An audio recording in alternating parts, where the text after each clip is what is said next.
The OnePlus 12R battery life is actually better than the Galaxy S24 Ultra. It might be a little bit early to declare this the phone of the year, but I'm really impressed with the battery life. And in addition to that, this phone only costs about $400 to $500, so it is a fraction of what the Galaxy S24 Ultra is listed at, which is $1,300. So today I'm going to walk you through another day in the life of this phone. During my first few days with this phone, from day 2 to 3, it is relatively light to moderate usage, but I absolutely love the battery life. Just wanted to make sure it wasn't a fluke, because I know on day 2 it took me a couple hours to put in my eSIM and start using the phone. But today I'm going to walk you through day 4 and 5 in the life of the OnePlus 12R. So let's jump straight into it. So I began day 3 at about the same time, 6:30 a.m. in the morning. I unplugged my phone. 2 hours later, it is still at 100%, so pretty impressed there. One of my favorite feature about this phone is the peak brightness. It clocks in at 4500 nits, which is higher than the Galaxy S24 Ultra at 2600 nits. It is kind of a nice spec to have. I feel like anything above 2000 in general is more than enough, or even at 1750 last year with the Galaxy S23. You can see everything outside just fine as well. Where you can really tell the difference is the Pixel 7a. That phone only had 1000 nits peak brightness, so it is noticeably darker when you're trying to see it outside, especially when the sun is beaming. You have to squint a little bit, but as a general rule of thumb, I think anything above 1750 is more than suffice. So I snapped a few photos on this phone walking around. Here is the main camera, the wide angle camera,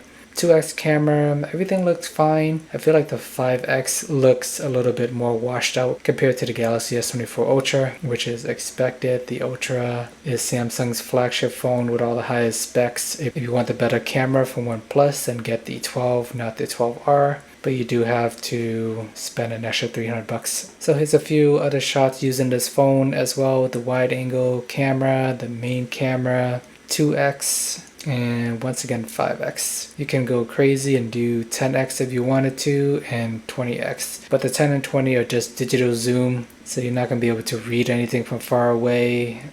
If for whatever reason you want to zoom in that deeply, I actually wouldn't even see a scenario for that. Maybe you're at the aquarium, at the zoo, you want to get close to the animal, but you can't physically walk over. I guess in those cases, you might want to zoom in more. But regardless, you're not going to get the best photos, so just stick with the main lens, the wide angle, the main, the 2x, and maybe the 5x. The 5x is not that great either on this phone. But if you want the better zoom, get the 12, get the Galaxy S24 Ultra, the Pixel 8 Pro. Just remember that this phone costs $500 compared to the $1,300 on the Galaxy S24 Ultra and all the other flagship that cost more than $800. But I think the best value of this phone is the battery life and the super fast charging, which comes included in the box, which none of the other flagship phones are doing these days. The one sacrifice you do have to give up is the camera. I think the camera is fine for normal everyday uses. Currently going for my morning walk, recording using the front selfie camera. So far so good. OnePlus 12R. Loving the battery life on this phone. Camera has a lot of flexibility. This is a mid-range done right for $400. During my first full day of using it, it lasted me more than a day and a half. Very promising. This is the best battery life I have gotten on any Android devices, including the S24 Ultra, maybe even the OnePlus 12. And in the past, I would say the iPhone 15 Pro Max is the best battery life phone that I have used. And even with that phone, I get roughly a day and a half as well under light to moderate usage.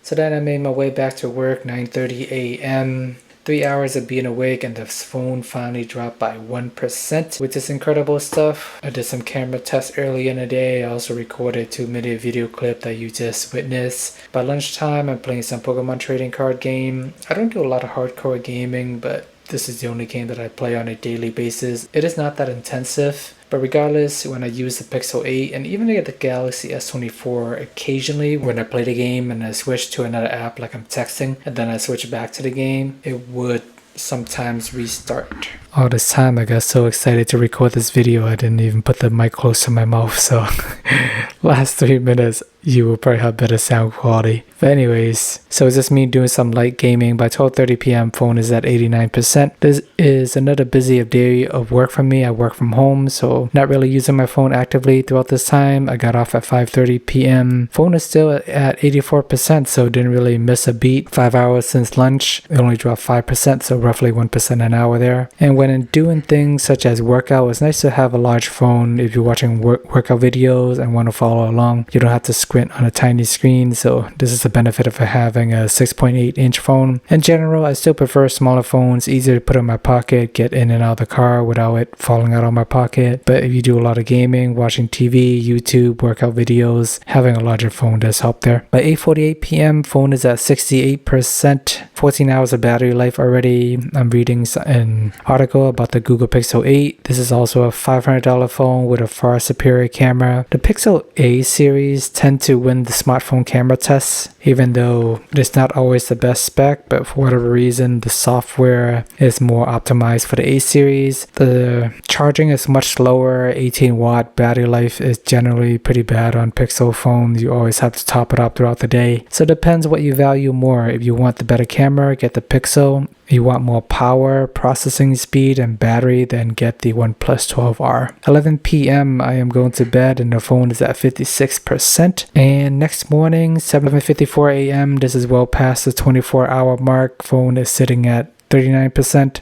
Did not charge it overnight. And battery is still going strong. 10:30 a.m. Phone's at 32%. Already sat in a few meetings at work. By lunchtime, we are at 20%. Snapchat works fine on this phone. If you're just doing a quick picture here and there, nothing really stand out to me in terms of poor quality or anything like that. After work, roughly 6 p.m., we are at 6% left. I squeezed in another game of Pokemon trading card game. And just for reference, I actually did finish the battle, which is nice to see when I had the Galaxy S24. If I'm anywhere below 10% or even 6%, the phone will restart before I even finish the match. So I'm glad that I'm able to squeeze in a full game here. It's still going strong and lasted until 6:30, where it drained all the way down to 1%. So a solid 36 hours of battery life on this phone, and it is not a fluke. My first 2 days, that's how long it roughly lasted in a single charge, and then the next 2 days, so day 4 and 5, I'm getting consistent 36 hours of battery life on this phone. So not too shabby for a phone priced at $400 to $500. You might not even need the fast charging. If you charge your phone overnight, that's more than enough.